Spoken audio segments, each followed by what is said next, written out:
Hello, welcome to Souvik film review and analysis. আমি সৌভিক, আর এই ভিডিওতে কথা বলবো রাউতো কা রাজ এই হিন্দি ছবিটাকে নিয়ে, যেটা জি5 স্ট্রিম করে গেছে, starring Nawazuddin Siddiqui in lead role. তো ছবিটা হলো কেমন? এটা একটা থ্রিলার জনরার কাজ, যেখানে আমরা গল্প সহ যদি ছোটো করে একটু বলি, তো গল্পটা সেরকম যে একটা রাউতোদার জায়গা, একটা পাহাড়ি জায়গা, একটা পাহাড়ি গ্রাম বলা যায়। তো সেখানে একটা ব্লাইন্ড স্কুল থাকে, অন্ধদের একটা স্কুল থাকে। সেখানে এক ওয়ার্ডেন মার্ডার হচ্ছে। এবারে মানে মার্ডার বলতে রহস্যজনক মৃত্যু হচ্ছে। এবারে এই মৃত্যুটা কীভাবে হচ্ছে, কে মানে এই মার্ডারটা করেছে আর কি, বা কেন মারা গেছেন তিনি, যাবতীয় জানতে হলে তুমি জি5 গিয়ে 1 ঘন্টা 54 ছবিটা দেখে ফেলতে পারো। পজিটিভ দিক, নেগেটিভ দিক। তো আমি এখানে আলোচনাটা একটা ফ্লোতেই করছি, তার মধ্যে সব কিছুই উঠে আসবে।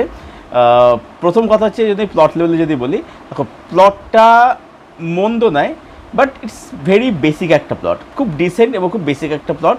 যারা অনেক কাজ দেখে তাদের জন্য প্লটটা কিন্তু মধ্যে খুব একটা নতুনত্ব কিছু কিন্তু লাগবে না। এটা গেল একটা। আচ্ছা, প্রথমে প্লট লেভেলে বললাম, স্ক্রিন পে খুব ডিসেন্ট, একটা হালকা থ্রিল উত্তেজনা রয়েছে। সেটা যে খুব বিশাল কিছু হাই দিতে পারে সেটা নয়, তবে মোটামুটি দেখে না যায়। আর ন্যারেটিভটা এনগেজিং আছে, এমনি মোটামুটি এনগেজিং আছে। আর টু দ্য পয়েন্ট সেজন্য মানে সেটার সাথে দেখে নেওয়া যায় আর কি। খুব বিশাল কিছু আমি বলবো না, এই বিশাল কিছু না, আবার খারাপও নয় আর কি। নওয়াজের পারফরমেন্স ভালো, এখানে বেশ ভালো। যেহেতু নওয়াজের থেকে অনেক ভালো কাজ করতে, বাকি সাপোর্টিং কাজ এখানে ডিসেন্ট কাজ করেছে। আর কিছু জায়গায় ডায়লগ ভালো রয়েছে, কিছু জায়গায় কিছু ভালো কম রয়েছে, কিছু সার্কাস রয়েছে, কিছু পাঁচনেস রয়েছে, সেগুলো ভালো। টেকনিক্যালি খুব ডিসেন্ট একটা কাজ, মানে খুব বিশাল কিছু না, আবার খারাপও নয় আর কি। ভালো খারাপ মাঝামাঝি জায়গায় রয়েছে আর কি। ক্যামেরা কাজ বলি, যেভাবে গ্রামটা দেখেছে, লোকেশন, সেগুলো অবশ্যই ভালো। এবং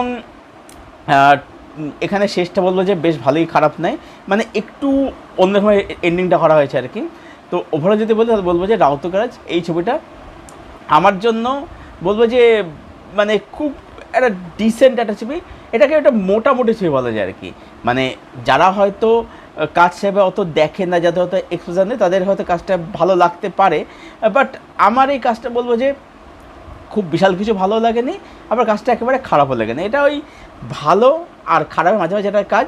এটা না খুব বিশাল কিছু ভালো, আবার না একেবারে খারাপ কাজ আর কি।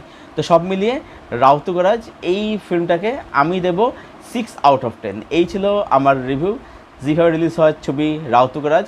কাজটা চাইলে দেখতে পারো, আবার না চাইলে দেখলে না, ইটস ইউর চয়েস। তো যদি কেউ কাজটা দেখে থাকো, তোমাদের ওপিনিয়ন কি প্লিজ কমেন্টে জানাও। ভিডিওটা লাইক করে সাবস্ক্রাইব করে পাশের বেল বাটনটাকে প্রেস করে এরকম আরও রিভিউ পাওয়ার জন্য। আর আমার সঙ্গে জুড়তে চাইলে আমার ফেসবুক লিঙ্ক দেওয়া থেকে নিজের ডেসক্রিপশন, সেখানে জুড়তে সেখানে ফ্রেন্ড হতে পারি। ভিডিওটা এখানে শেষ করছি। Thank you for watching, thank you সবাই। দেখা যেতে আমার পরক্ষণ দিতে। Till then, tata.